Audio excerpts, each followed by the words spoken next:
As I said, we will edit out the first little bit. And 3, 2, 1. We're live! NMxhendralsk was Stoic, episode 20, game 3. He is Stoic Regret. I wish I could see this cat. I'm Stoic. Oh, wait. What? He's Stoic Nouveau. I don't know what cat you're talking about. It's not a cat? I don't even know what you're talking about. Shawn, you seem distracted. This song is Gaslight Anthem, the 59 sound, and the way I like to think of the Gaslight Anthem is they're a cross between the Killers and Kings of Leon.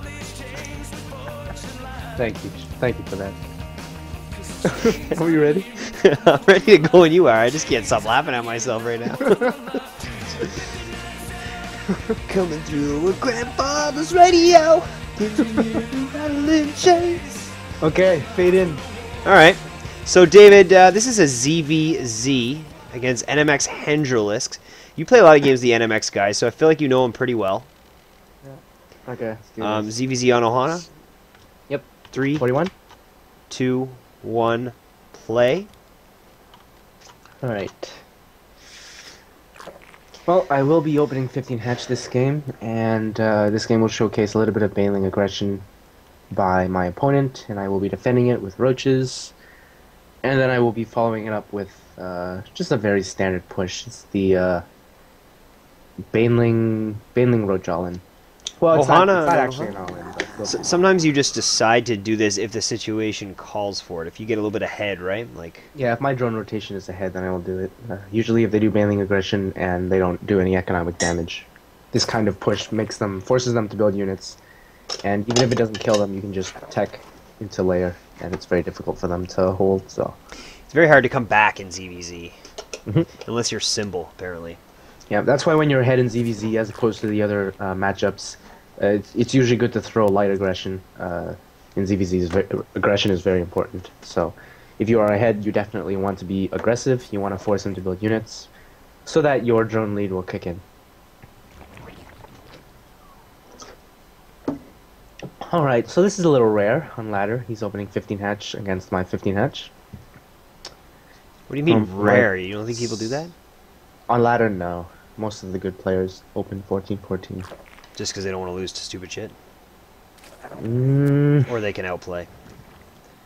I mean, I guess that would be the logical reasoning behind it, but if you don't play bad, it's fine to 15 hatch, so I wouldn't say that would be the correct reasoning. There you go, guys. You heard it here first. Don't play bad. Playing bad usually leads to bad games. That's the secret to StarCraft 2. It truly is. There's also a second secret, but we can't let you guys know about that one. It's too intimate. It's too intimate. It has something to do with diet. You gotta eat a specific food. Yeah. Yep. High in carbs, high in sodium. That's the key. Macaroni and cheese?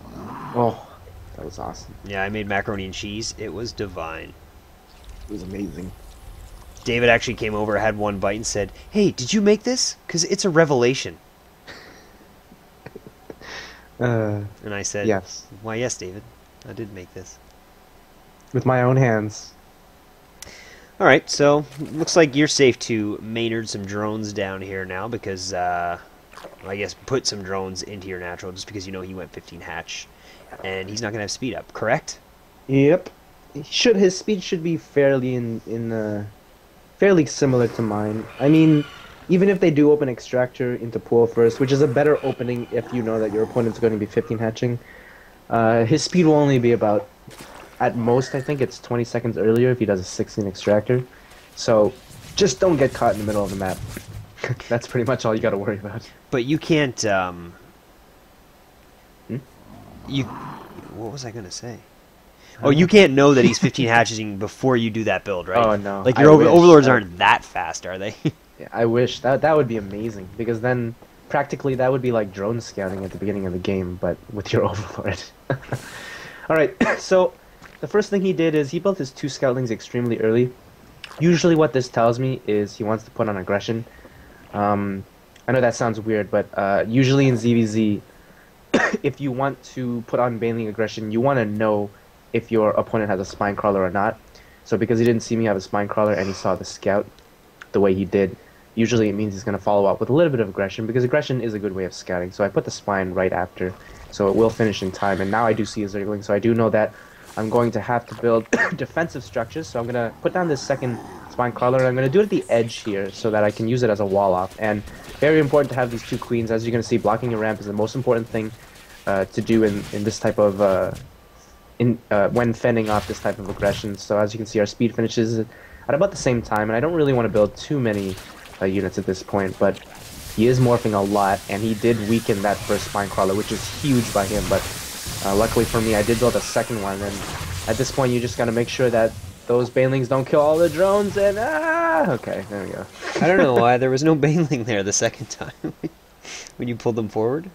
Yeah. Well, Oh, still, he close. didn't kill any drones, I don't think. Let me do a quick check. Yeah, 0 Okay, workers so killed. as you can see, I was ahead in the entire drone rotation throughout all that fight. So what I like to do at this point is to follow this up with a little bit of light aggression.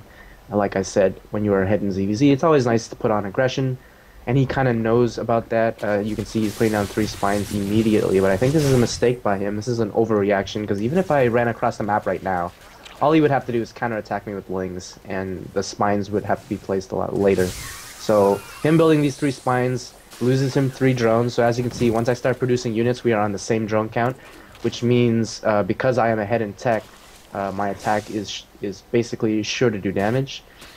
It is going to kill in this game, but even if it doesn't, you'll see that the saturation of my bases and the ability for me to produce 3 Vespine geysers in mine from all of them will allow me to transition into layer tech fairly easily.